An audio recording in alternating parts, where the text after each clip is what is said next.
it will launch today. దూరం వచ్చినా కూడా చిన్న క్వశ్చన్ మేడం. నిన్న శివాజీ గారు నన్ను డ్రెస్సుల గురించి ఉన్నారా?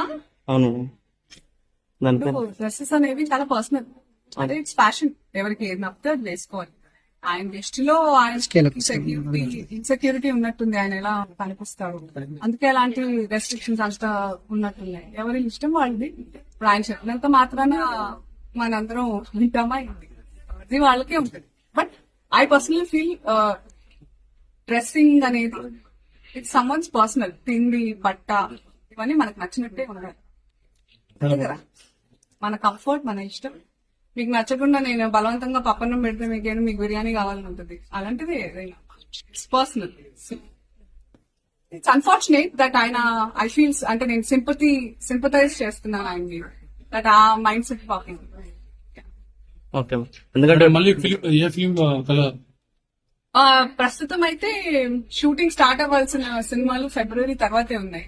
అందుకే ఒక 3 months నుంచి నేను చక్కగా మీ అందరినీ పర్సనల్ వస్తున్నాను. 2026 లో at least 3 films are on the line. Thank you. మీకు ఎలా అనిపించింది చెప్పండి. పోనీ నేను అడుగుతాను, as media how do you find these అదే వాళ్ళ ఫ్యాషన్ వాళ్ళకు ఉంటుంది, చెప్పండి. వాళ్ళ ఫ్యాషన్స్ వాళ్ళకు ఉంటాయి. అంతే కదా. అంతే మేడం. అసలు నేను చెప్పింది కరెక్ట్. అవును, అంటే ఓన్లీ హీరోయిన్స్ కి మాత్రమే ఆయన హెచ్చరించినట్లు అనిపించింది. అంటే ఇప్పుడు నాకు అనిపిస్తుంది పంచా, ధోతి, బొట్టు మరి పెట్టుకొని పెళ్ళైనట్టు ఉంగరాలు, బట్టలు కూడా కట్టుకునేవాళ్ళు. మన ఆడవాళ్ళు మగ వాళ్ళు ఇద్దరు బట్టలు పెట్టుకునేవాళ్ళు పెళ్ళైతే. మన పూర్వ అవన్నీ ఫాలో చేయాలి. అలాంటప్పుడు మన కాలానికి అనుగుణంగా జనరేషనల్ చేంజెస్ అవుతున్నప్పుడు అలాగే ఉంటే తప్ప మనం బతకలేదు.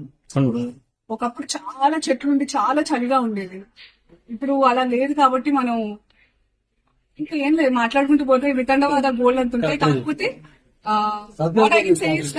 కాసం ఫ్యాషన్స్ లో ఎవరికి ఎలాంటి ఫ్యాషన్ కావాలన్నా ఉంటాయి, మొత్తం కప్పుకోవాలన్నా ఉంటాయి, ఫ్యాషనబుల్ గా ఉండాలన్నా ఉంటాయి. So do comment. మేడం ఇప్పుడు ఎలాంటి